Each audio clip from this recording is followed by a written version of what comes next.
जम्मू काश्मीरमधल्या पहलगाममधल्या भ्याड दहशतवादी हल्ल्याला 1 वर्ष पूर्ण झालंय आणि या हल्ल्यामध्ये देशभरातल्या 26 जणांचा मृत्यू झाला। दहशतवाद्यांनी धर्म विचारून निरपराध पर्यटकांवर गोळ्या झाडल्या। 26 मृतांमध्ये महाराष्ट्रातल्या 6 पर्यटकांचा समावेश होता। तर या हल्ल्यावेळी स्थानिक नागरिक आदिलनं अनेक पर्यटकांचा जीव वाचवला। पर्यटकांचा जीव वाचवण्यासाठी दहशतवाद्यांना सामोरं जाणाऱ्या आदिलच्या शौर्याची चर्चा झाली। पहलगाम हल्ल्याच्या वर्षपूर्तीनंतर त्याच्याशी बातचीत केली आमच्या प्रतिनिधींनी। पाहूया।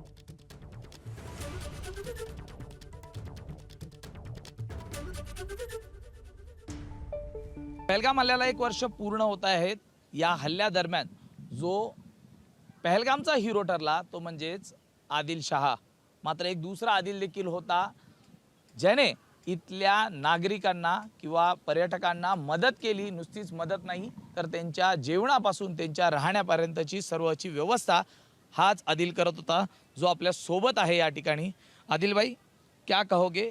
1 साल इस पूरे मामले को हुआ है, क्या कहेंगे?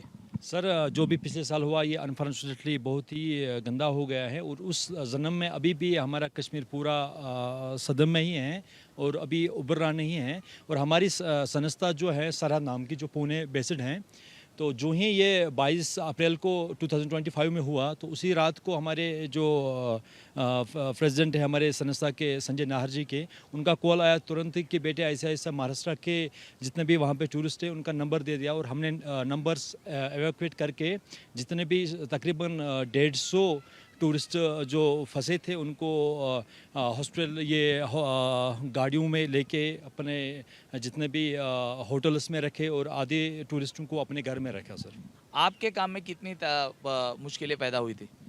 सर एक्चुअल ये जब भी ये एक्सीडेंट हुआ, ऐसा एक्सीडेंट कभी कश्मीर में हुआ ही नहीं था, तो ये एक सडन शॉक था। तो एवरीबडी वाज कि ये कैसे हुआ, क्या हुआ, तो लोगों के दिमाग में बहुत ही क्यूरियस था कि कैसा हो रहा है, क्या हो रहा है। तो सडनली सर का कॉल आया कि और सर को शायद सर ने एकनाथ शिंदे जी से भी बात की थी उस टाइम। तो हमने पूरी अपनी टीम रेडी की और जितने भी यहाँ पे लोकल से उनके साथ मिलकर हमने टूरिस्टों को एवैक्यूएट किया कर दिया पहलगाम से और श्रीनगर में रख के, अपने होटल्स में रख के, और साथ साथ में उनके लिए गाड़ियों का इंतज़ाम, खाने पीने का इंतज़ाम वो सारा कर दिया। सर, सरहद संस्थेचे आदिल यांनी आपल्या टीमसह स्वतःला झोकून देत त्या ठिकाणी पर्यटकांची मदत केली आणि त्याचीच आज या ठिकाणी ते आदिल शाह याच्या घराच्या उद्घाटनावेळी देखील या ठिकाणी आले होते आणि पुन्हा एकदा त्यांना ह्या सगळ्या घटना डोळ्यासमोर उभं राहिल्यानं पाहून मन भरून आलं। जर्नलिस्ट अनिल सनगरेसह मी सूरज सावंत, एबीपी माझा, पहलगाम। पहलगाममधील दहशतवाद्यांच्या भ्याड हल्ल्यावेळी स्थानिक नागरिक रौफ वाणी यानं अनेक पर्यटकांना आपला जीव धोक्यात घालून वाचवलं। या त्याच्या शौर्याबद्दल त्याला सन्मानितही करण्यात आलं होतं। त्या दिवशी नेमकं काय घडलं हे त्यानं एबीपी माझाशी संवाद साधताना सांगितलंय। पाहूया।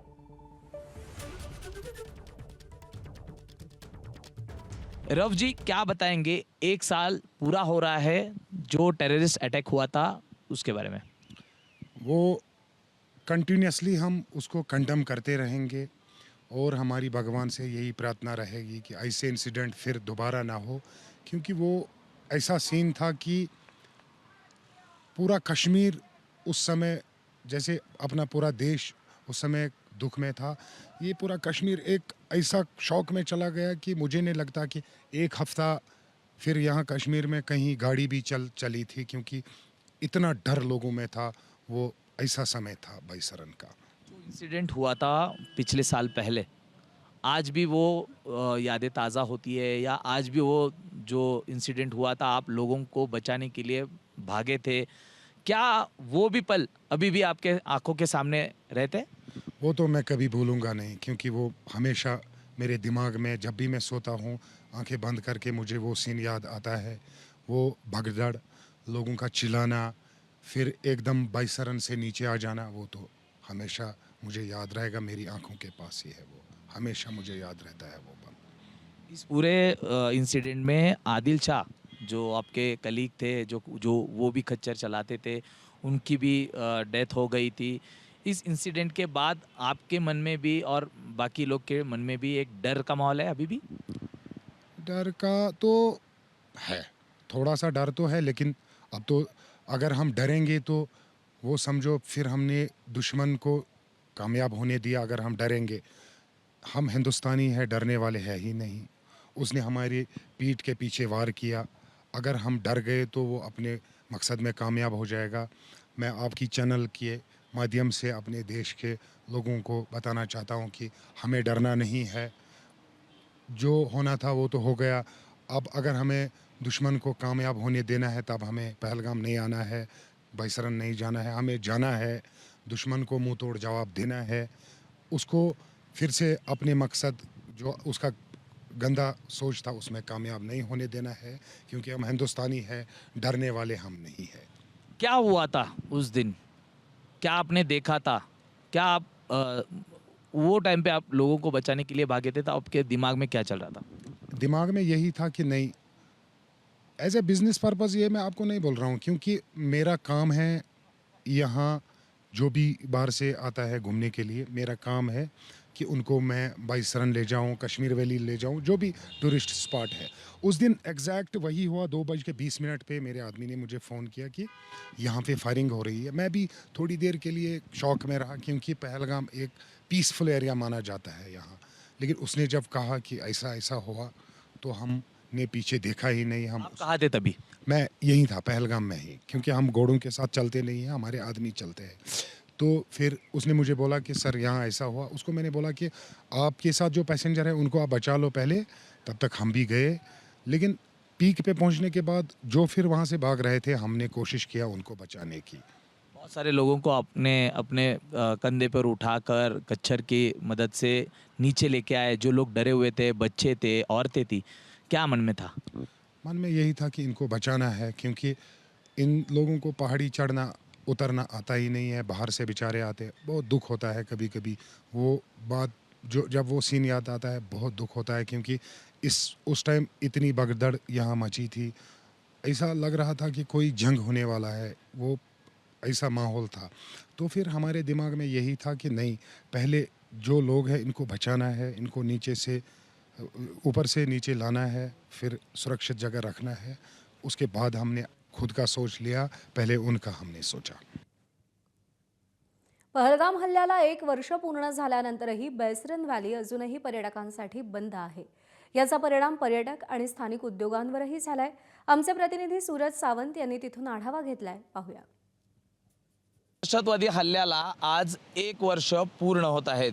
आपण पाहिलं तर ही आहे संपूर्ण पहलगाम, जिथे पर्यटक फिरायला येतात आणि इथला महत्त्वाचा स्पॉट आहे तो म्हणजे बैसरन व्हॅली, ज्या ठिकाणी दहशतवाद्यांनी मागच्या वर्षी याच दिवशी हल्ला केला होता। यामध्ये 26 जणांचा मृत्यू झाला होता आणि तेव्हापासून बैसरन व्हॅली ही पर्यटकांसाठी बंद करण्यात आलेली आहे। आपण जर पाहिलं तर अनेक पर्यटक आहेत जे इथे येत आहेत, मात्र त्यांची इथूनच त्यांना परत जावे लागतं, कारण बैसरन व्हॅली ही बंद ठेवण्यात आलेली आहे। खरं तर बैसरन व्हॅलीला जाणारा जो रस्ता आहे हा आपण जर पाहिलं तर त्या जी कॅम्प आहे CRPFचा तिथून वरती जाणार आहे, तिथे देखील कुणाला जाऊ दिलं जात नाहीये आणि पोलिसांचा किंवा इथल्या सुरक्षा जवानांचा तिथे कडेकोट बंदोबस्त हा आपल्याला पाहायला मिळतो आहे। आपल्यासोबत काही पर्यटक आहेत जे देशाच्या कानाकोपऱ्यातून येतात। जयपूरवरून आलेली एक पर्यटक है, अपन त्यांच्याशी बातचीत करूया। सर, क्या कहोगे, आप कहाँ से आए हो? सर मैं जयपुर से हूँ, तो यहाँ पहलगाम घूमने आए हैं। लेकिन अभी तो यहाँ ऐसा देखा जा रहा है कि मतलब बाकी जो जितने भी पॉइंट्स हैं वो तो लगभग वहाँ पर जाने नहीं दे रहे। बाकी तो सब अच्छा है, ठीक है। जिस मकसद से आप आए हो यहाँ पर पहलगाम का बैसरन वैली देखने के लिए, जहाँ पर पिछले साल ही टेररिस्ट अटैक हुआ था। हाँ, उसकी एनिवर्सरी पिछले 1 साल से बंद बता रहे हैं यहाँ पर, और आज जैसे सुनने में आया कि उसकी फर्स्ट एनिवर्सरी है पहलगाम अटैक की, तो ठीक है, लेकिन फिर भी अच्छा है यहाँ पर। इथला जो उद्योगधंदा आहे हा पर्यटकांवरती अवलंबून आहे। पर्यटक जर बैसरन व्हॅली पाहण्यासाठी येणार नाहीत, मग ह्यांचा नेमकं उदरनिर्वाह कसा चालणार हा प्रश्न देखील इथल्या खच्चर चालक असतील, हॉटेल व्यावसायिक असतील यांना पडलेला आहे। त्यामुळे मोठं नुकसान हे काश्मीरच्या पर्यटनाचं होताना आपल्याला पाहायला मिळत आहे। व्हिडिओ जर्नलिस्ट अनिल सनगरेसह मी सूरज सावंत, ABP माझा, पहलगाम। ABP माझा, उघडा डोळे बघा नीट।